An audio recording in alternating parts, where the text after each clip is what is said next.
మీ మోకాల నొప్పులకు ఎటువంటి సర్జరీ లేకుండా ఎపియాన్ పెయిన్ క్లినిక్ అందిస్తున్న అత్యాధునిక చికిత్స. సర్వైకల్ క్యాన్సర్ తో మరణిస్తున్న ప్రతి 8 నిమిషాలకి ఒక మహిళ మరణిస్తోంది. ఆడవాళ్ళలో మోస్ట్ కామన్ క్యాన్సర్ మనం చూస్తే రొమ్ము cancer number 1, number 2 cervical cancer. అంటే ఈ విషయంకి వచ్చేటప్పటికి కొంచెం బాధ ఎందుకు అంటే ఇది కానీ ఒక ఇంట్రెస్టింగ్ ఫ్యాక్ట్ ఏంటంటే కంపేర్ టు వెస్ట్రన్ వరల్డ్ ఇండియాలో ఒక డెకేడ్ అర్లీగా వస్తుంది బ్రెస్ట్ క్యాన్సర్. అక్కడ 50s to 60s లో వస్తుంటే మన దగ్గర 40s to 50s లో వస్తా ఉంది. పేషెంట్ మీరు ఎవరైతే ఆపరేట్ చేశారో నయం అయిపోతుందా సార్ పూర్తిగా? యూజువల్ గా సర్జరీ ఎప్పుడు చేస్తాం బ్రెస్ట్ క్యాన్సర్ లో? అర్లీ స్టేజ్ లో ఉన్నప్పుడే చేస్తాం. Stage 1 or at the most stage 2 లో ఉన్నప్పుడు. సో కనుక అర్లీ స్టేజ్ లో ఉంటే క్యాన్సర్ పూర్తిగా అంటే మనకు అంత తొందరగా రావడానికి డిఎన్ఏ మార్పులు ఏమైనా జరుగుతున్నాయా? స్టాటిస్టిక్స్ మనం చూస్తుంటే ఖచ్చితంగా మన దగ్గర అర్లీగానే కనబడతా ఉంది. అంటే ఈ క్యాన్సర్ లో ఒకటి ఏంటంటే పేషెంట్ తో పాటు ఫ్యామిలీ అంతా కూడా సఫర్ అవుతుంది. బోత్ ఎమోషనలీ, ఫైనాన్షియల్ గా కానీ, సోషల్ గా కానీ మొత్తం ఫ్యామిలీ. సార్ మీ హోల్ ఎక్స్పీరియన్స్ లో what has been the worst food that you have seen that is very bad for the body అయినా కూడా పడి తింటారు? బార్బిక్యూ ఫుడ్స్ ఏదో డీప్ ఫ్రైడ్ చేస్తుంటారు, బ్లాక్ నల్లగా అయిపోయి క్యారీడ్ ఎగ్దమ్. వీటిల్లో సార్ మీ అపారమైన ఎక్స్పీరియన్స్ లో మీరు ఛాలెంజింగ్ కేసెస్ చాలా చూసుంటారు. మోస్ట్ ఛాలెంజింగ్ ఏంటి? Almost 10 years back 32 years old 6 months బేబీతో పాటు వచ్చింది. ఒక చిన్న లింఫ్ నోడ్ ఉంది నెక్ లో, ఎన్ని మందులు వేసినా కూడా తగ్గటం లేదు. సరే అని చెప్పి ఆ లింఫ్ నోడ్ ని బయాప్సీ చేసాం. బయాప్సీ చేస్తే అది వినగానే నా ముందుకు వచ్చి తను ఒకటి అడిగింది, డాక్టర్ గారు పాపను చూపించింది నాకు. పాపను చూపించి తర్వాత ఇంకెవరైనా చూసుకుంటారులే, ఐఎమ్ రెడీ అన్నట్టుగా ఏడుస్తూ చెప్పింది. అది చెప్పగానే నాకు కూడా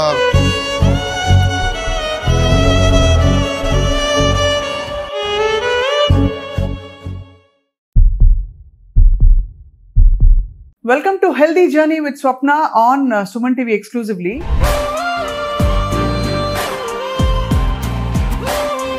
ఎప్పుడు మనకు తెలిసిన వాళ్ళకి తెలిసిన వాళ్ళకో క్యాన్సర్ వచ్చిందనే వార్తలు వింటూ కొంచెం కృంగిపోతూ ఉంటున్నాం. అండ్ నిజానికి స్టాటిస్టిక్స్ కూడా అలాగే చెప్తున్నాయి. సర్వైకల్ క్యాన్సర్, బ్రెస్ట్ క్యాన్సర్, రకరకాల క్యాన్సర్లతో హెల్దీగా ఉండే వ్యక్తులు, అరే నిన్న మొన్నటి దాకా బాగున్నారు కదా అని అనుకునే వ్యక్తులు కూడా క్యాన్సర్ డయాగ్నోసిస్ జరుగుతుంది. మరి ఎక్కడ పొరపాటు జరుగుతుందంటే మనం మామూలుగా ఒకటి పాయింట్అవుట్ చేయలేము. ఏ మార్పులు చేసుకుని క్యాన్సర్ బారిన పడకుండా ఎలా మనం జాగ్రత్త పడాలి, స్క్రీనింగ్ అంటే ఏమిటి, ఒకవేళ రాకూడదు కానీ వచ్చేస్తే ఎలా డీల్ చేయాలి, అన్ని మాట్లాడడానికి మనతో పాటు డాక్టర్ చినబాబు సుంకవల్లి గారు ఉన్నారు. అందరికీ సుపరిచిత, most popular surgical oncologist. Robotic సర్జరీలో వారు ఇప్పుడు స్పెషలైజ్ చేస్తున్నారు యశోద హాస్పిటల్స్ నుంచి. అండ్ గ్రేస్ ఫౌండేషన్ అని చెప్పి క్యాన్సర్ అవేర్నెస్ అండ్ హెల్త్కి సంబంధించి చాలా మందికి ఆయన అనేక రకాల సహాయం చేస్తున్నారు.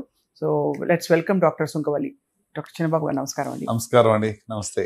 నేను ఎక్కడో చదివాను ఇప్పుడే, ఊరికే క్యాన్సర్ స్టాటిస్టిక్స్ ఏంటని చదివితే సర్వైకల్ క్యాన్సర్ తో మరణిస్తున్న ప్రతి 8 నిమిషాలకి ఒక మహిళ మరణిస్తోంది భారతదేశంలో అని అంటున్నారు. అంత చేటుందా సార్? ఎస్ అండి. అంటే ఒకటి, ఇప్పుడు ఆడవాళ్ళలో మోస్ట్ కామన్ క్యాన్సర్ మనం చూస్తే రొమ్ము cancer number 1, number 2 cervical cancer. అంటే ఈ విషయంకి వచ్చేటప్పటికి కొంచెం బాధ ఎందుకు అంటే ఇది నివారించదగ జబ్బే. కరెక్ట్, అవును. అంటే ఇన్ దాట్ సెన్స్ మరి ప్రతి 8 నిమిషాలకి ఒక లైఫ్ ని మనం పోగొట్టుకోవడం అనేది ఇట్స్ వెరీ సాడ్ అండి, చాలా దుఃఖకరమైన విషయము. ఈ సంఖ్య తగ్గించడానికి వీలుంది. మన లైఫ్ టైంలో ఈ క్యాన్సర్ లేకుండా చేసే ఆస్కారం అయితే ఉంది. 99%, 100% దేనికి ఉండదు. To live is with risk కదండి. సో బట్ ఖచ్చితంగా అంటే ఒక వ్యాక్సిన్ ద్వారా జబ్బు లేకుండా చూసే ఆస్కారం ఉంది. ఒక క్యాన్సర్ నివారించవచ్చు. అది హెచ్పివి వ్యాక్సిన్.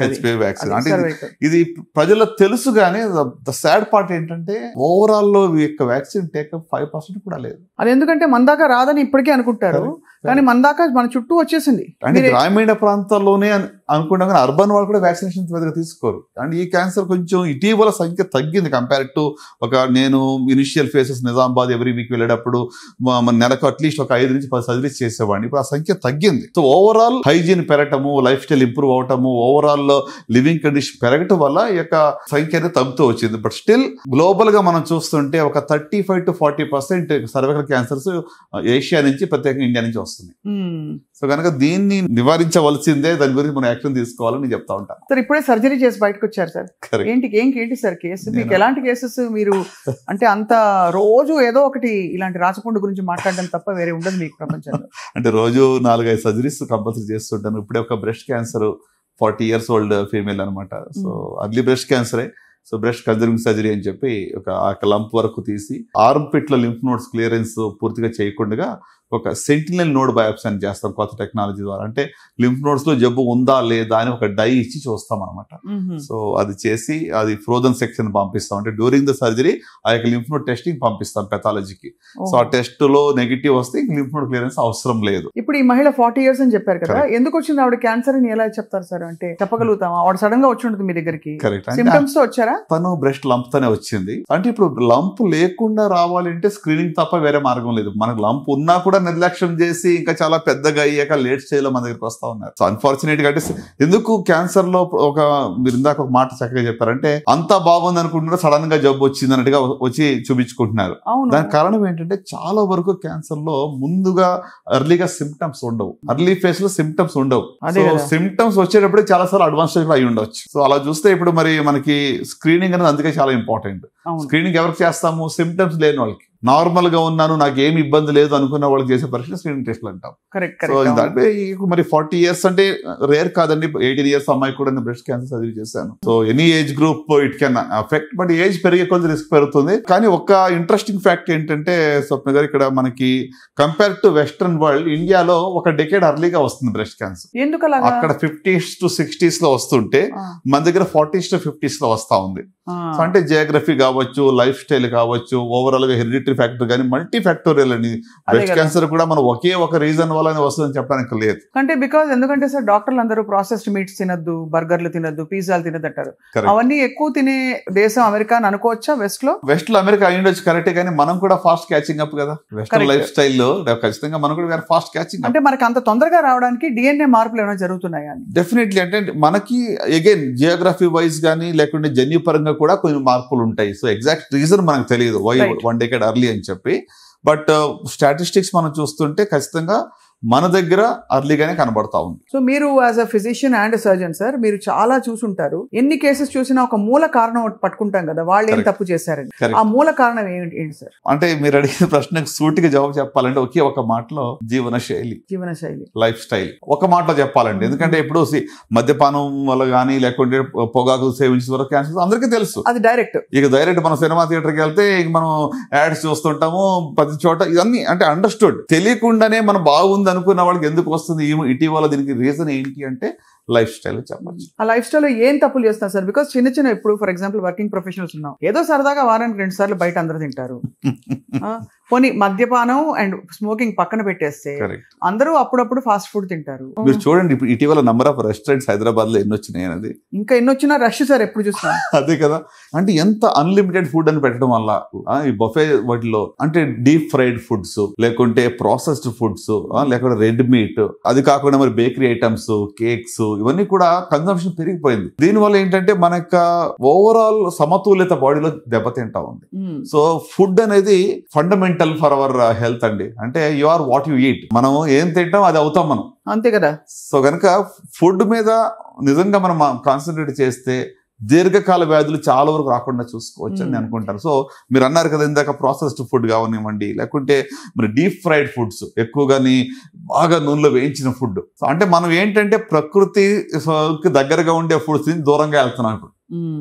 లీఫీ వెజిటబుల్స్ కానివ్వండి, లేకుంటే ఆర్గానిక్ ఫుడ్ కానివ్వండి, లేకపోతే ఎక్కువగా మనం ఏమంటారు ఇప్పుడు వెజిటబుల్స్, ఫర్ ఎగ్జాంపుల్ ఇప్పుడు బ్రోకలీ కానీ, క్యారెట్స్ కానీ, లేకుంటే అలాగే మరి మనం చూస్తే టొమాటోస్, అంటే రెగ్యులర్ మనకి యాంటీ క్యాన్సర్ ప్రాపర్టీ ఉన్న ఫుడ్స్ కన్సంప్షన్ అనేది తగ్గుతా ఉంది, ఫాస్ట్ ఫుడ్స్ పెరుగుతా ఉంది. అసలు దానివల్ల బాగా అసలు అంటే ఎక్కడో అది బ్రేక్ డౌన్ అవుతుంది బాడీ లోపల. బాడీలో ఏంటంటే క్యాన్సర్ ఒకేసారి రాదండి, కొంత టైం పడుతుంది. వేర్ అండ్ టేర్ బాడీలో జరుగుతూ ఉంటుంది. ఎగ్జాంపుల్ అప్పుడు ఆ టైంలో ఇప్పుడు కొన్ని పదార్థాలు ఏం చేస్తాయి, స్టిమ్యులస్ గా పనిచేస్తాయి. ఇప్పుడు మీకు ప్రాసెస్డ్ మీట్ కానివ్వండి, లేకుంటే consumption of deep fried food, ఇవన్నీ ఇందులో ఉన్నటువంటి కార్సినోజన్స్ రైట్, అవి ఏం చేస్తాయి, స్టిమ్యులేట్ చేస్తాయి. అదే ఫర్ ఎగ్జాంపుల్ బ్రోకలీలో మీరు బ్రోకలీ లేకుంటే టొమాటో లేకుంటే క్యారెట్స్ వీటిలో లేక లీఫీ వెజిటబుల్స్ తీసుకుంటే క్యాన్సర్ ని డీటాక్స్ చేసే కెపాసిటీ ఉంది. బాడీలో కొన్ని ఎంజైమ్స్ ఉంటాయి క్యాన్సర్స్ కణాలని చంపేస్తాయి. సో డీటాక్స్ ఎంజైమ్స్ ని ఇది యాక్టివేట్ చేస్తాయి. సో చెడుకి మంచికి జరిగే యుద్ధం అది. సో ఆ బ్యాలెన్స్ తప్పినప్పుడు ఇది క్యాన్సర్ బయటపడుతుంటుంది. సో చెడు ఒకవేళ అంటే నేను జస్టిఫై చేయట్లేదు కానీ ఒకవేళ చెడు బారిన పడినా కూడా బయట కొంచెం తినాల్సిన పరిస్థితులు వచ్చినా మంచిని సబ్స్టిట్యూట్ చేయడం వల్ల కొంతవరకు నివారించవచ్చు. కరెక్ట్. అంటే antioxidant. It's all about their is nothing like poison, it all depends on dose. నా స్టాండర్డ్ గా ఎప్పుడు చెప్తాంటే మాట. అదే ఓకే. సో అంటే ఏది కూడా అతిగా తీసుకుని ఉంటే దానివల్ల అది becomes poison for us. Sir మీ హోల్ ఎక్స్పీరియన్స్ లో what has been the worst food that you have seen that is very bad for the body అయినా కూడా పడి తింటారు? అంటే ఉదాహరణకు నేను ఎగ్జాంపుల్ చెప్తాను. ఇప్పుడు పిజ్జాలు బర్గర్లు అనేవి ఇప్పుడు నాట్ గుడ్ అని అందరికీ తెలుసు ఇప్పుడు థియరిటికల్. అలా బిర్యానీ ఒకటి ఉంది, అలాగా మనకి బార్బెక్యూలు ఉన్నాయి. అంటే మీ దృష్టిలో అసలు బాడీకి చాలా చేటు చేస్తుంది బాబు, ఎందుకు తింటారు మీరు అనే ఫుడ్స్ ఏంటి? బార్బెక్యూ ఫుడ్స్ ఏదో డీప్ ఫ్రైడ్ చేస్తుంటారు, బ్లాక్ నల్లగా అయిపోయి క్యారీడ్ ఎగ్దమ్. వీటిల్లో క్యాన్సర్ యొక్క లక్షణాలు వచ్చేటువంటి ఉంటాయి. అయితే సార్ ఇప్పుడు అఫ్ కోర్స్ మీరు వాళ్ళ పేషెంట్ కాన్ఫిడెన్షియాలిటీ వల్ల మేము ఎక్కువ డీటెయిల్స్ వాళ్ళ గురించి అడగం. ఇప్పుడు వచ్చిన పేషెంట్ మీరు ఎవరైతే ఆపరేట్ చేశారో నయం అయిపోతుందా సార్ పూర్తిగా? అంటే అర్లీ స్టేజ్ లో ఉంది కాబట్టి యూజువల్ గా సర్జరీ ఎప్పుడు చేస్తాం బ్రెస్ట్ క్యాన్సర్ లో? అర్లీ స్టేజ్ లో ఉన్నప్పుడే చేస్తాం. Stage 1 or at the most stage 2 లో ఉన్నప్పుడు. సో కనుక అర్లీ స్టేజ్ లో ఉంటే క్యాన్సర్ పూర్తిగా నయం చేయవచ్చు. More than 90% of cancers can be cured if in early stage. 100% దేనికి మనం మాట్లాడడం, లెట్స్ బి ప్రాక్టికల్. అంతే కదా సార్. సో అలాగని చెప్పి ఇప్పుడు మరి అర్లీ స్టేజ్ లో కూడా అందరికి ఒకేలాగా జవాబు బిహేవ్ చేయదు. కొంతమంది అర్లీ స్టేజ్ లో ఉన్నాము మాకేదో రిజల్ట్ బాగా రోజు చెప్పి అడుగుతూ ఉంటారు. ఇప్పుడు యంగ్ పేషెంట్ లో కొంతమందిలో హార్మోన్ రిసెప్టార్స్ అని ఉంటుంది, ఈస్ట్రోజన్ రిసెప్టార్స్, పొజిస్ట్రోన్ రిసెప్టార్స్, తర్వాత హర్టోన్యూ, ఇంకొకటి 4th ఫ్యాక్టర్ KS61 అని ఉంటుంది, అంటే ఈ K67. సో ఈ 4 ఫ్యాక్టర్స్ నెగిటివ్ ఉన్న వాళ్ళు లేకపోతే K60 హై ఇండెక్స్ ఉన్న వాళ్ళలో డిసీజ్ చాలా అగ్రెసివ్ గా బిహేవ్ చేస్తాం. సో వాళ్ళకి మన ట్రీట్మెంట్ కూడా కీమో గానీ ఇమ్యూనోథెరపీ కానీ కూడా అగ్రెసివ్ ఇవ్వాల్సి వస్తుంది. సో అంటే outcomes depends on various factors. ఇది వరకు ఒకటి స్టేజ్ మీద చెప్పేవాళ్ళం, ఇప్పుడు స్టేజ్ కాకుండా ఇక జబ్బు యొక్క పొగురు ఎట్లా ఉంది. ఇప్పుడు కోవిడ్ లో మనం చూస్తాం కదండి, ఇప్పుడు వేవ్ 1 ఒక టైప్ ఉంది, వేవ్ 2 ఒక టైప్ ఉంది, తర్వాత వచ్చే వేవ్స్ అంతా కూడా దానికి పొగరు తక్కువగా ఉంది ఆ వైరస్. అవునవును. సో అట్లానే ఇప్పుడు ఈచ్ టైప్ ఒకే బ్రెస్ట్ క్యాన్సర్ అందరిలో ఒకేలాగా బిహేవ్ చేయదు. పొగరు వచ్చే ఎక్కువ అంటే ఒక్కొక్కరిలో ఒక్కొక్క రకంగా ఉంటుంది. ఏ జీన్స్ వాళ్ళ మార్పు వచ్చినాయి అనే దాన్ని బట్టి అగ్రెసివ్నెస్ అనేది ఉంటుంది. సో ఇంత మెడికల్ టెక్నాలజీ మధ్య one good thing is cancer నయం అవుతోంది చాలా మందికి, కానీ ఇంకోవైపు సవాళ్ళు అయితే విసురుతుంది. అది మ్యూటేట్ అవుతున్న డిసీజ్ అంటే రాపిడ్ గా ఇవాల్వ్ అవుతుంది. యంగ్ పేషెంట్స్ లో ఎప్పుడు కూడా అగ్రెసివ్ డిసీజ్ గుర్తుపెట్టుకోవాలి. యూజువల్ గా యంగ్ పేషెంట్స్ వస్తే అగ్రెసివ్. ఏ క్యాన్సర్ అయినా for that matter, 20s 30s లేక 40s లో ఉంది అంటే అది జన్యుపరంగా ఎక్కువ మార్పు జరిగినట్టు అర్థం. సార్ క్యాన్సర్ అంటే చాలా డెవస్టేట్ అయిపోతారు కదా ఫ్యామిలీస్.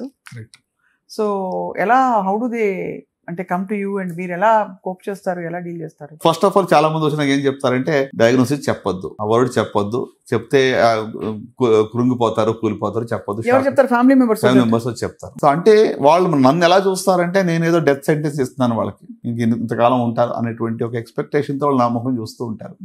సో అంటే ఇది రియలీ పెయిన్ఫుల్. ప్రతిరోజు కూడా వాళ్ళు ఇంకెంతకాలం ఉంటుంది, లైఫ్ ఎంత అడిగినప్పుడు వాళ్ళకి ఏం చెప్పాలి? మనం ఉన్నది ఉన్నట్టుగా చెప్పాలా? ఎగ్జాక్ట్ గా మనం చెప్పగలమా? ఫస్ట్ ఆఫ్ ఆల్ అన్ని జబ్బులు ఒకేలాగా బిహేవ్ చేయవు. ఒక ఓవరాల్ ట్రెండ్ బట్టి మనం ఒక గెస్ చెప్తాం తప్ప I can't exactly quantify somebody's life కదండి. సో అంటే it is really in a way painful. ఎందుకంటే 80% ఇప్పుడు కూడా లేట్ స్టేజ్ లో మన దగ్గరకు వస్తున్నారు కదా. అంటే మెజారిటీ వాళ్ళకి బ్యాడ్ న్యూస్ ఇవ్వాల్సి వస్తుంది. అవునవునవును, బ్యాడ్ న్యూస్. అంటే మీరు స్టేజ్ 3, 4 లో ఉన్నారు. సో మీ survival rates 5 years survival rates less than 60%, 50%. Stage 4 ఉంటే 5 years క్యూర్ అవ్వదు, లైఫ్ స్పాన్ పొడిగిస్తున్నామని చెప్తాం. 1 year 2 years లేదా కొంతమంది 6 months. ఆ టైంలో ఫ్యామిలీస్ ఎలా ఉంటాయి సార్? అసలు చాలా ఎమోషనల్ అండి. డెఫినెట్ గా ఇట్స్ వెరీ పెయిన్ఫుల్. అంటే క్యాన్సర్ లో ఒకటి ఏంటంటే పేషెంట్ తో పాటు ఫ్యామిలీ అంతా కూడా సఫర్ అవుతుంది. బోత్ ఎమోషనల్లీ, ఫైనాన్షియల్ గా కానీ, సోషల్ గా కానీ, మొత్తం ఫ్యామిలీ సఫర్ అవుతుంది. అసలు ట్రీట్మెంట్ తీసుకుంటున్నప్పుడు కూడా నేను విన్నది చాలా పెయిన్ఫుల్ గా ఉంటుంది. అంటే సర్జరీ అంటే దెబ్బతో అయిపోతుంది, బట్ ఆ తర్వాత కీమోథెరపీ కానీ, రేడియేషన్ కానీ, దాని సైడ్ ఎఫెక్ట్స్ కానీ చాలా డ్రైన్ అవుట్ అయిపోతారు కదా సార్. డెఫినెట్ గా అంటే I won't say cancer treatment journey simple అని చెప్పను కానీ, బట్ గత 10 ఏళ్లలో క్రితానికి ఇప్పటికి చూస్తే మార్పులు బాగా వచ్చాయి. బట్ ఈవెన్ దెన్ ఇది రాకుండా చూసుకుంటాం అంత ఉత్తమమైనది ఏది లేదు అని మనం గ్రహించుకోవాలండి. ఇప్పుడు ఫుడ్, మీరు ఇందాక ఫుడ్ గురించి మాట్లాడుతుంటే అదే అంటున్నాను. ఇప్పుడు ఫుడ్ జాగ్రత్తలు ఒక 2-3 decades తర్వాత కూడా ఎఫెక్ట్స్ చూపిస్తుంటుంది. ఏదో ఇప్పుడు ఈ సంవత్సరం బాగా ఎక్కువ నాన్ వెజ్ తిన్నాను, రకరకాల డిఫరెంట్ ప్రాసెస్ ఫుడ్ తిన్నాను, వెంటనే వచ్చేది అది. సో ద ఎఫెక్ట్ చాలా సంవత్సరాల తర్వాత ఉంటుంది కనుక మనం లాంగ్ టర్మ్ ఇన్వెస్ట్మెంట్ మన హెల్త్ మీద చేసుకోవాలి. లైఫ్ స్టైల్ అంటే ఫుడ్ ఒకటే కాదు, మరి ఫిజికల్ యాక్టివిటీ కానివ్వండి, అంటే అఫ్ కోర్స్ హ్యాబిట్స్ గురించి మీరు ఆల్రెడీ మళ్ళీ చెప్పారు ఇది స్మోకింగ్ గురించి కానీ మద్యపానం కూడా ఇటీవల చూడండి స్మోకింగ్ కొంతవరకు తగ్గిందేమో కానీ ఆల్కహాల్ మరి మోతాదు బాగా పెరిగింది. సో ఆల్కహాల్ వల్ల డైరెక్ట్ గా క్యాన్సర్ వస్తుందని మనకి స్టడీ చాలా క్యాన్సర్స్ అండి, ఒకటి కాదు ప్రూవన్. వాట్ ఆర్ అయ్యో ఓరల్ క్యాన్సర్స్ కానివ్వండి, it can be stomach cancer కానీ, ఈసోఫేస్ క్యాన్సర్ కానీ, కిడ్నీ క్యాన్సర్ కానీ, ప్యాంక్రియాస్ కానీ, యూరినరీ బ్లాడర్ కానీ, multiple and with smoking risk ఉన్నప్పుడు ఇంకా రిస్క్ పెరుగుతూ ఉంటుంది. దాంతో పాటు ఇంకా సరే ఆల్కహాల్ తో పాటు న్యాచురల్ అదర్ హ్యాబిట్స్ అన్ని స్లీప్ ప్యాటర్న్స్ మారిపోతాయి. స్ట్రెస్ పెరుగుతుంది. స్ట్రెస్ డైరెక్ట్ గా క్యాన్సర్ కారణం నేను చెప్పను కానీ ఇండైరెక్ట్ గా కారణం అవుతుంది. ఎందుకంటే స్ట్రెస్ వల్ల ఏమవుతుంది, అలవాట్లకి బానిసలు అవుతారు. అవును. సో దానివల్ల అంటే ఇట్స్ మల్టీఫోల్డ్ ఎఫెక్ట్ అనమాట. డైరెక్ట్ గా స్ట్రెస్ క్యాన్సర్ కారణం అని చెప్పి ఎవరు ప్రూవ్ చేయడం కష్టం ఇది. అవునవును, అంతే అదే అడుగుతారు అందరూ. ఏంటి ఎలా చెప్పు, స్ట్రెస్ లేదా, అందరి జీవితంలో స్ట్రెస్ ఉంది కదా, బట్ అది కార్టిసాల్ రిలీజ్ అయ్యి ఇద్దరు సరిగ్గా టోటల్ హార్మోనల్ ఇంబ్యాలెన్స్ అవటము, దాని ద్వారా ఏంటి ఇప్పుడు దాన్ని అధిగమించడానికి మనకున్న వేరే అలవాట్లు ఉంటాయి కదా. సో ఓవరాల్ అంటే హార్మోనల్ ఇంబ్యాలెన్స్ ఒకటే కాకుండా మరి ఆల్కహాల్ కానీ లేకుంటే స్మోకింగ్ కానీ ఇట్లా ఇవి కూడా వస్తున్నాయి, ఫుడ్ హ్యాబిట్స్ మారుతాయి. అవును, దానివల్ల వచ్చే ఇతరత్ర వ్యసనాలు, ఫ్రైడ్ ఫుడ్స్ ఎక్కువ తింటారు ఆల్కహాల్ తాగే వాళ్ళందరూ కూడా. సో ఇదంతా ఒక అంటే ఇది వరకు లేనంతగా ఇప్పుడు ఎంఫసిస్ బాగా ఫుడ్ మీద కనిపిస్తుంది. ఒక చైన్ రియాక్షన్ ఇది. సో అంటే డెఫినెట్ గా మరి సమతుల్యమైన ఆహారము తీసుకోవడం అనేది మనం పిల్లలకు కూడా నేర్పించాలి ఇప్పటి నుంచి. మన పిల్లలకి ఏంటి కూర్చోగానే బటన్ నొక్కితే వస్తుంది మనకి ఇప్పుడు స్విగ్గీలు జొమాటోలు. అంటే ఎంత ప్రాసెస్ రెడీ ఫుడ్ లేకుంటే ఇప్పుడు క్యాన్డ్ ఫుడ్ మనం అలవాటు పడిపోయినాం, క్యాన్డ్ ఫుడ్ అలవాటు పడిపోయినాం. సో ప్యాకేజ్డ్ ప్రిజర్వేటివ్స్ వీటన్నిటితో ఉన్న ఫుడ్ కన్నా న్యాచురల్ ఫుడ్ తీసుకోవడం ఎంత మంచిది. సో ఇప్పుడు మరి సార్ మామూలుగా ఈ క్యాన్సర్ వెంటనే సిమ్టమ్స్ కనిపించవు కానీ కొంచెం బ్లర్డ్ విజన్ ఉండడం, కొంచెం నీరసంగా ఉండడం, ఇలాంటివి ఏమైనా చెప్పచ్చా? కొంచెం ఏదో తేడా కొడుతుంది, ఏదో ఇబ్బందిగా ఉంది అని. సిమ్టమ్స్ ఎలాగుంటాయి అన్ని తెలుసుకునే బదులుగా నాకు ఏదో తేడాగా ఉంది అంటే, తేడా అంటే చూడు ఒకసారి ఏదో బ్లరింగ్ అనిపించడమో ఒకసారి నీరసం ఉంటే అందరికీ అనిపిస్తూ ఉంటుంది. అంతే కదా, ఒకరోజు ఏదైనా ఎక్కువ పని చేస్తే నీరసం అనిపిస్తుంది. అంటే ఇటీవల కొత్త మార్పులు వచ్చాయి, మీ శరీరం మీతో మాట్లాడుతుంది ఆల్ ఈజ్ నాట్ వెల్, ఏదో తేడా ఉందని అనిపిస్తుంది. అదేంటి 2-3 వారాల కన్నా ఎక్కువగా సిమ్టమ్స్ ఉంటే మాత్రం ఖచ్చితంగా then you should not ignore and immediately go for screening of all kinds. ఎందుకంటే ఇప్పుడు కొంతవరకు వచ్చారు, కొంత అవగాహన ఉన్న వాళ్ళందరూ ఈ టెస్ట్లు అయితే చేంజ్ చేసుకుంటున్నారు. కోవిడ్ తర్వాత కొంచెం షిఫ్ట్ అయితే ఉందండి, హెల్త్ కాన్షియస్నెస్ పెరిగింది. అవును, ఫిజికల్ యాక్టివిటీ కానివ్వండి, కొంచెం లైఫ్ స్టైల్లో ఎస్పెషల్లీ ఫుడ్ లో కూడా కొంతవరకు ఐ వాంట్ సే స్టిల్ అది ఏదో పెద్ద మార్పు వచ్చేదని అనుకోను ఇంకా స్టిల్, బట్ ఒక ట్రెండ్ అయితే కనబడతా ఉంది. People are actually more now conscious about the health. What is the best way to combat adulteration? ఉదాహరణకి మనకు అన్నిట్లో పసుపు పొడి, పసుపు ఎవరు బ్యాడ్ అనుకోరు.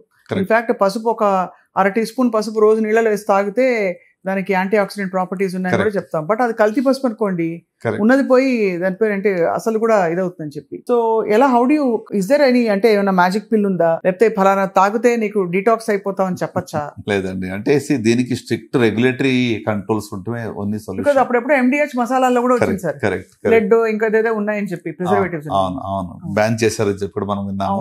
సో అంటే ఇది మనకి వీటికి యాంటీడోట్స్ ఏం లేవు. ఇవి లేకుండా చూసుకోవాలంటే మనకి regulatory system, governments strict action తీసుకోవాలి తప్ప.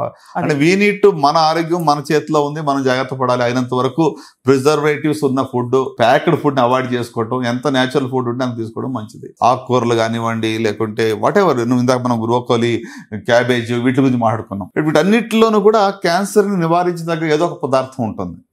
ఇప్పుడు గ్రీన్ టీ గురించి చూడండి, కెటచిన్స్ అని చెప్పి ఒక పదార్థం వాళ్ళు జపాన్ లో ప్రూవ్ చేశారు. వాళ్ళు ఇది గ్యాస్ట్రిక్ క్యాన్సర్స్ ఎక్కడైతే గ్రీన్ టీ ఎక్కువ తాగుతారో వాళ్ళలో స్టమక్ క్యాన్సర్ సంఖ్య తక్కువగా ఉంటుంది. Okay, so it's proven. It's a good green tea తాగితే మంచిది. అయితే ప్రాసెస్ ఫుడ్ గురించి కూడా మీరు చూస్తే ఇప్పుడు ఫ్రాన్స్ లోనే ఎక్కడ ఒక స్టడీ చేశారు. అక్కడ ఏంటి 10% ఎక్కువగా ప్రాసెస్ ఫుడ్ తీసుకున్న వాళ్ళు ఆల్మోస్ట్ 12% క్యాన్సర్ రిస్క్ పెరుగుతా ఉంది. అంటే కోరిలేషన్ అనేది ఏదో యాక్సిడెంటల్ గా చెప్పడం కాదు, with evidence where about. Sir మీ అపారమైన ఎక్స్పీరియన్స్ లో మీరు ఛాలెంజింగ్ కేసెస్ చాలా చూసుంటారు. మోస్ట్ ఛాలెంజింగ్ ఏంటి, మీరు ఎలా వాళ్ళని నయం చేశారు సార్? షూర్ అండి, అంటే ఒక ఎగ్జాంపుల్ చెప్పాలి. ఆల్మోస్ట్ 10 years బ్యాక్, పేషెంట్ పేరు మార్చి చెప్తున్నాను జస్ట్ ఫర్ దేర్ కాన్ఫిడెన్షియల్. అంతే కదా సార్, అంతే. షీ వాస్ 32 అనమాట. సో సాహితి తన పేరు, డిఫరెంట్ నేమ్ అనుకోండి. Okay, so 32 years old, 6 months బేబీతో పాటు వచ్చింది. 6 months బేబీ తీసుకుని వస్తే అప్పటికే పాపం తనకి అంటే ఫ్యామిలీలో చాలా ఇష్యూస్ ఉన్నాయి, ఫైనాన్షియల్ గా కానీ అన్ని రకాలుగా హెల్త్ ఇష్యూస్ ఉన్నాయి, డిఫరెంట్ ఇష్యూస్. వచ్చినప్పుడు ఒక చిన్న లింఫ్ నోడ్ ఉంది నెక్ లో. ఆ లింఫ్ నోడ్ కోసమని ఏంటి ఇన్ఫెక్షనా లేకపోతే ఏంటి దేనివల్ల అని చెప్పి చూపించడానికి వస్తే ఎన్ని మందులు వేసినా కూడా తగ్గటం లేదు. సరే అని చెప్పి ఆ లింఫ్ నోడ్ ని బయాప్సీ చేసాం. బయాప్సీ చేస్తే అది నాన్ హాజ్కిన్స్ లింఫోమా అని వచ్చింది. అంటే ఒక టైప్ ఆఫ్ బ్లడ్ క్యాన్సర్ అనుకోండి, లింఫ్ నోడ్స్ లో వస్తూ ఉంటుంది అది. సరే నెక్స్ట్ మరి అది వినగానే ఆమె షీ వాజ్ ఇన్ షాక్. అంత నార్మల్ గా హెల్దీగా ఉంది ఆవిడ? షీ వాజ్ అదర్వైజ్ నార్మల్, వేరే ఏం లేదు, ఫీవర్ కానీ వెయిట్ లాస్ కానీ వేరే ఏం లేదు, జస్ట్ ఏదో చిన్న గడ్డ ఉందని వచ్చిందని. సరే పెట్ స్కాన్ చేస్తే అది బాడీలో మరి స్ప్లీన్ లో కానీ అబ్డోమినల్ లింఫ్ నోడ్స్ కానీ అన్ని చోట్లకి రావటం వల్ల అది స్టేజ్ 4 అని తెలియదు. బోన్ మ్యారో అంతా పాజిటివ్ వచ్చింది. సో అది వినగానే నా ముందుకు వచ్చి తను ఒకటి అడిగింది, డాక్టర్ గారు పాపను చూపించింది నాకు. పాపను చూపించి 10 years 10th బర్త్డే నేను ఆ పాపకి చేయించగలనా అండి అని అడిగింది. అంటే నా డిజైర్ అంతకన్నా వద్దు, నాకు నేను సిద్ధమే, ఏమైనా అయితే ఓకే ఐ ఫేస్ ఇట్, కానీ ఒక 10 years నేను దాన్ని చూసుకున్నానంటే నా జవాబుదారీ నా రెస్పాన్సిబిలిటీ అయిపోతుంది, తర్వాత ఇంకెవరైనా చూసుకుంటారులే, ఐఎమ్ రెడీ అన్నట్టుగా ఏడుస్తూ చెప్పింది. అది చెప్పగానే నాకు కూడా అంటే ఎంత మేము డాక్టర్స్ రోజు పెయిన్ చూస్తున్నా కూడా ఎమోషనల్ అయ్యేది. లేదమ్మా ఇది మంచి టైపు, నువ్వు కొంచెం కీమోథెరపీ వల్ల ఇది క్యూర్ అయ్యే అవకాశాలు కూడా ఉన్నాయి, స్టేజ్ 4 అయినా కూడా కంగారు పడద్దు, నువ్వు ఫైట్ చెయ్యి అని చెప్పి కొంచెం మోటివేషన్ ఇచ్చాం. ఆమె విల్ పవర్, ఆమె కరేజ్ ఎంత గొప్పదంటే మరి 6 cycles ఇవ్వగానే మొత్తం కంప్లీట్ గా అంటే పెద్ద పెద్ద లింఫ్ నోడ్స్ అబ్డమెన్ లో స్ప్లీన్ లో ఉన్నాయి, తర్వాత మరి డయాఫ్రామ్ పైన కింద, అంటే స్టేజ్ 4 డిసీజ్ కానీ బట్ చాలా వరకు వెరీ డ్రమాటిక్ రెస్పాన్స్ తగ్గిపోయింది. సో తగ్గిపోయాక తర్వాత ఒక 2 years ఫాలోఅప్ లో ఉన్నాక మళ్ళీ లింఫ్ నోడ్స్ వచ్చింది. సో దెన్ ఆమె అడిగింది, సార్ ఏంటి అయిపోయింది అనుకున్నాను, మళ్ళా ఇది ఏంటి ఇట్లా వచ్చింది, తగ్గిపోయింది అనుకున్నాను, మళ్ళీ సేమ్ ఒక ప్రాసెస్ కదా అని.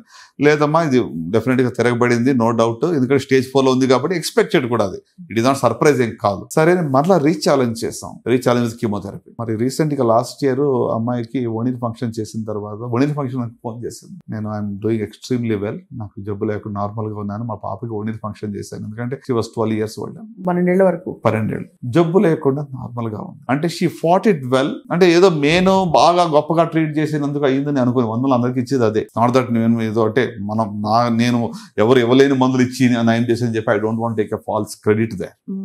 క్వశ్చన్ ఇదంటే ఇప్పుడు ఇలాంటి జబ్బుల్లో కూడా it all depends on other factors also, తన యొక్క విల్ పవర్ కానివ్వండి, ఫ్యామిలీ సపోర్ట్ కానీ, వీటన్నిటి మీద ఆధారపడి ఉంటుంది. And she wanted to live and she wanted rise above all odds. నేను నా పాపను పెంచుకోవడానికి, నా పిల్లల కోసం నేను బతకాలి అనేటువంటి ఒక నిర్ణయం ఆమె హృదయంలో గట్టిగా ఉంది. So and she fought it courageous గా, తిరగబడినా కూడా జయించి బయటపడింది. సో అంటే నేను ఆమె చూసినప్పుడు అదే అంటాను, అంటే మన చిన్న చిన్న వాటికి ఈ రోజుల్లో అందరూ కంప్లైంట్ చేస్తూ ఉంటారు. కొంచెం ఏదో కరెంట్ పోతే, ఒక కొంచెం ట్రాఫిక్ ఏదైనా అడ్డుపడిందంటే అసలు ఎంత రెస్ట్లెస్ అయిపోతారు ఈ జనరేషన్. అంటే లైఫ్ లో పెయిన్ అనేది ఏం తెలుసు చూడండి, అంటే వెన్ లైఫ్ అండ్ డెత్ దగ్గరికి వచ్చినప్పుడు తెలుస్తుంది దాని యొక్క పెయిన్. అంటే ఫర్ పెట్టి things people fight and get upset, అంతే కదా సార్. అన్ని మనకు ఉన్నా కూడా చిన్న చిన్న వాటి కోసం మనం చాలా అప్సెట్ అవుతూ ఉంటాం. సో అంటే నిజంగా మరి ఆ సాహిత్యక స్టోరీ అనేది నాకు ఒక గ్రేట్ ఎంకరేజ్మెంట్. అంటే ఒక విల్ పవర్ ఉండి ఒక సంకల్పం గట్టిగా ఉన్నప్పుడు ఖచ్చితంగా వాళ్ళు ఫైట్ చేసి బయట పడతారు అనేది it is proven beyond doubt. ఇలాంటి చాలా కేసులు అంటే స్టేజ్ 4 లో ఉన్న వాళ్ళు, లాస్ట్ టైం మనం మీరే షూట్ చేశారు ఒక గీతా సురేష్ గారు, మీకు తెలుసు, బిల్డింగ్ గా బయటకు వచ్చారు కాబట్టి ఆవిడ పేరు చెప్పాలి.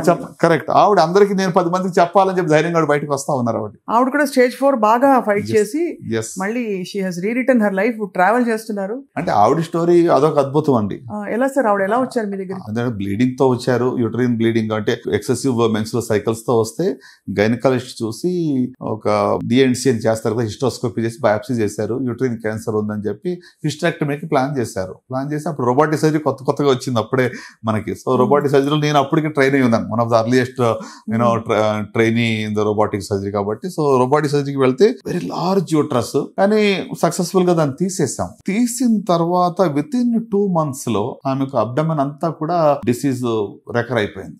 ఎలా సిమ్టమ్స్ ఉండేది ఆవిడకి ఆ టైంలో? పెయిన్ ఉంటుంది. స్కాన్ చేసి చూస్తుంటే ఎక్కడైతే పోర్ట్స్ వేసామో మొత్తం అన్ని చోట్ల కూడా జబ్బు తిరగబడిపోయింది, కడుపులో అన్ని చోట్ల మల్టిపల్ ప్లేసెస్. సరే మరి కీమోథెరపీ ఇవ్వాలి. కీమో ఇస్తే అలా కీమో తట్టుకోలేని పరిస్థితి, హిమోగ్లోబిన్ పడిపోవడము, ప్లేట్లెట్స్ పడిపోవడము. ఆవిడ ఎంత అంటే పాపం 2 చిన్న యవనస్తులు అమ్మాయిలు, తనకి వాళ్ళ ఫ్యామిలీ కూడా గ్రేట్ సపోర్ట్ లేండి. సురేష్ గారు చెప్పాలంటే అమేజింగ్. ఆయన చేసేంత వర్క్, హోంవర్క్ మేబీ ఆమె గురించి మేము యాజ్ డాక్టర్ చేస్తున్నాము. అంత అన్ని ఆప్షన్స్ ఆమెకి ఏం చేయగలం అని చెప్పి ఆయన చాలా తపన పడ్డాడు.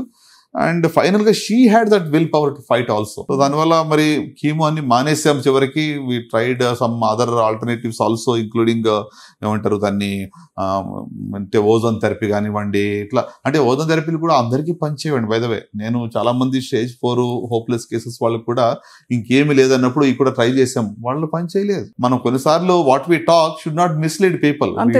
ఇటీవల సిద్ధు గారు ఒక ప్రెస్ మీట్ పెట్టి మా వైఫ్ కి స్టేజ్ 4 ఓవరీ క్యాన్సర్ ఉంది, అన్ని వేస్ట్, ఇది ఇచ్చాను, ఈ ఫుడ్ ఇచ్చాను, ఈ పలానా తీసుకుంటే, దానివల్ల ఇటీవల నాకు చాలా మంది పేషెంట్ నా దగ్గరకు వచ్చి బాధ ఏం చెప్తున్నారంటే మేము అన్ని మానేసి తీసుకున్నామండి, మాకు ఏం ప్రయోజనం జరగలేదని చెప్పి వాళ్ళు ఇంకా నష్టపోయి వస్తున్నారు.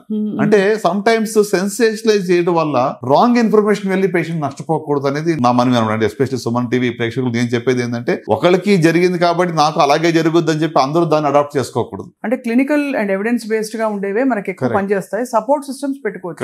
Correct right. అలా గీత గారు అలా బయటపడ్డారు సార్. ఆవిడ కూడా మోర్ దాన్ 10 years అండి ఇప్పుడు. అంటే స్టేజ్ 4 యూట్రై అది కూడా కార్సినోసార్కోమా అంటాం, చాలా అగ్రెసివ్ డిసీజ్ అది. అలాంటిది 4th stage డిసీజ్.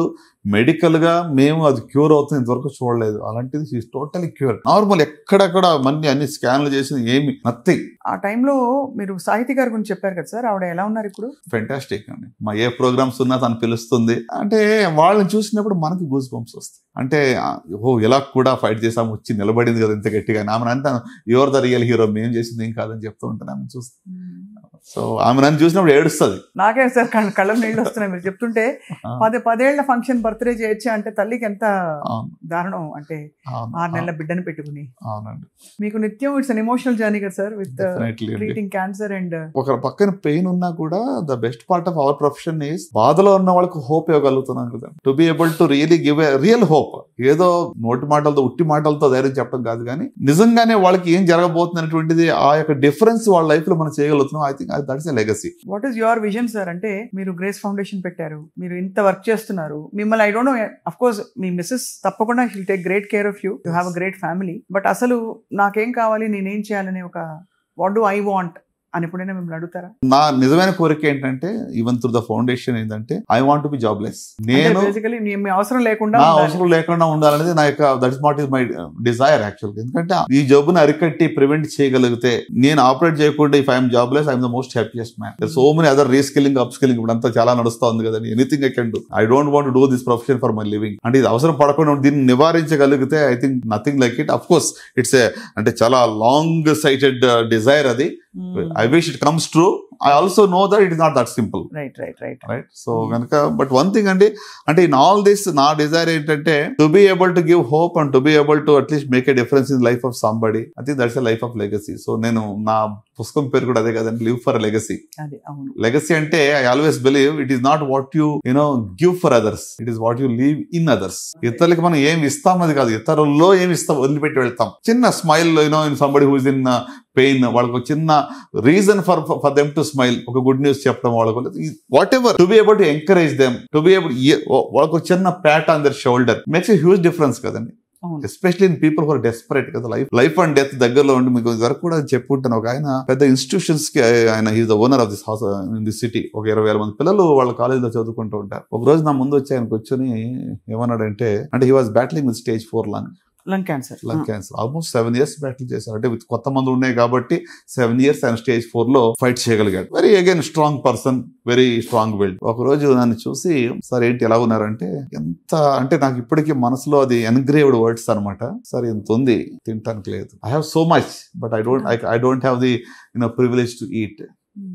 అంటే it's so reality of life. మనకి when you have everything you don't realise, when something like this hits then you will see ఇదంతా అంటే ఏంటి, నాకు ఇంత ఆస్తి, ఇన్ని కోట్ల సంపాదన, ఇన్ని కాలేజీలు ఉన్నాయి, ఇట్స్ ఆల్ మీనింగ్లెస్. అంటే I may sound little bit philosophical but the truth of it. అది ట్రూత్ ఆఫ్ లైఫ్ కదా. అంటే నిజంగానే సో ఉన్నదాన్ని సంతోషంగా సద్వినియోగపరచుకోవడం మన వంతు కర్తవ్యం కదా సార్. జీవితం ఒక గొప్ప అవకాశం మీరు అన్నట్టు. సింపుల్ అండి. ఇప్పుడు మంచి నిద్ర, మంచి ఆహారము, ఫిజికల్ యాక్టివిటీ, వ్యాయామం చేయడం, ఇవన్నీ మనకి ఏం ఖర్చుతో లేని పనులు కదా, దీనికి ఎవరైనా ఖర్చు పెట్టాలి. అంతే, మంచి ఆలోచనలు కూడా కదా సార్. చాలా దీన్ని మనం పక్కన పెట్టి we are actually complicating our life by our own greed అని కావండి, whatever it may be reason. So అందుకే నేను I make it a point, at least వారానికి 5 రోజులు ఫిజికల్ యాక్టివిటీ మ్యాండేటరీ. నేను అందరికీ చెప్పి మన గ్రేస్ రన్ అని చెప్పి అందరినీ ప్రపంచం అంతా పరిగెత్తిస్తూ I should not be a fool కదా, ఇతరులకు మనం చెప్పి బోధించినప్పుడు మనం first we should practice what I preach. అవును.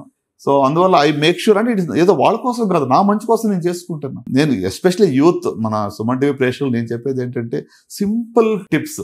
Eat healthy, do physical activity at least 30 minutes a day for 4 days, at least 120 minutes ఒక వీక్ లో. That's good enough. ఏదన్నా చేయండి, మీరు ఏదో జిమ్ కి వెళ్ళి ఏదో హెవీ ఎక్సర్సైజ్ చేయాలని కాదు, లేకపోతే 10K మ్యారథాన్ పరిగెత్తమని చెప్పట్లేదు. ఇట్ కూడా బ్రిస్క్ వాక్ కానివ్వండి, ఏదో ఒక రకంగా ఫిజికల్ యాక్టివిటీ చేయండి. Eat healthy, be conscious. ఏదో అంటే అలాగని చెప్పి ఎప్పుడు కొలతేసుకుని తినమని నేను చెప్పట్లేదు. Once in while it's okay to eat what you like, it's fine, but don't get addicted to it. దానికోసం ఏదో ఒక క్రేవింగ్ తో పాటు మనం ఉండక్కర్లేదు. అంతే కదా సార్. సో అట్లా అంటే కొన్ని చిన్న డిసిషన్స్, ఇవన్నీ ఎవరికి తెలియదు నేను చెప్పట్లేదు, బట్ ఏంటంటే దీనికి కొంచెం putting it into practical implementation issue. Life style బాగా మారిపోయింది సార్. చాలా సెల్ఫ్ డిసిప్లిన్ ఉంటే గానీ మీరు చెప్పినవన్నీ చేయడం కష్టం. ఇప్పుడు 11 గంటలకి రాత్రి మేల్కొని ఉండడం చాలా సర్వసాధారణం. ఒకప్పుడు 11 అంటే చాలా లేట్ నైట్, మిడ్ నైట్ అది. అలాగే ఇప్పుడు ఇదివరకు ice cream, chocolate, sweet, special days. ఇప్పుడు ఏముంది, ఫ్రీజర్ తీసి పిల్లలు తినేస్తారు హ్యాపీగా. నిద్ర లేకుండా ఎంతమంది స్ట్రగుల్ అవుతున్నారని ఇందాక ఒక పేషెంట్ వచ్చేది ఉంటుంది, సార్ నాకు 2 hours కన్నా ఎక్కువ పడుకోవట్లేదు. For months together and years together 2 hours అంటే ఆలోచన సార్, ఆలోచన, స్ట్రెస్. తర్వాత today I had to take them to psychiatry and counselling and put up medication. అంటే నిద్ర లేకపోతే బాడీ కూడా కొంచెం రికవర్ అవ్వాలి కదా. You need to give some time for body to heal, mind to heal. చాలా వైటల్ పాయింట్స్ మళ్ళీ చెప్పుకున్నాం డాక్టర్ చిన్నబాబు గారు. బట్ మోస్ట్ ఇంపార్టెంట్ థింగ్ మీరు చెప్పిన సాహితీ అండ్ గీతా సురేష్ గారి ఎగ్జాంపుల్స్ చాలా హోప్ని ఇస్తున్నాయి. అండ్ ఆ ఫ్యామిలీస్ ఎంత కష్టపడి ఉంటాయో, కష్టం నుంచి బయటపడ్డాయని సంతోషం. మీలాంటి గొప్ప వైద్యుల వల్ల వాళ్ళు they're all getting second opportunity to live a beautiful life, healthy life. I think cancer మన చుట్టూ ఉండే ఒకళ్ళకి వచ్చినా కూడా మళ్ళీ మనం చూసి మన లైఫ్ మార్చేసుకుంటాం. అంటే అంత రియల్ అది క్యాన్సర్ అనేది. So thank you for your wonderful message sir. And తప్పకుండా యాజ్ ఆల్వేస్ మిమ్మల్ని అప్పుడప్పుడు పలకరిస్తూ ఉంటాం. క్యాన్సర్ గురించి లేటెస్ట్ ఫైండింగ్స్ ఏమొచ్చినా మా డౌట్స్ క్లారిఫై చేసుకోవడానికి. Thank you very much doctor Chinnababu Sampavalli garu. Thank you so much.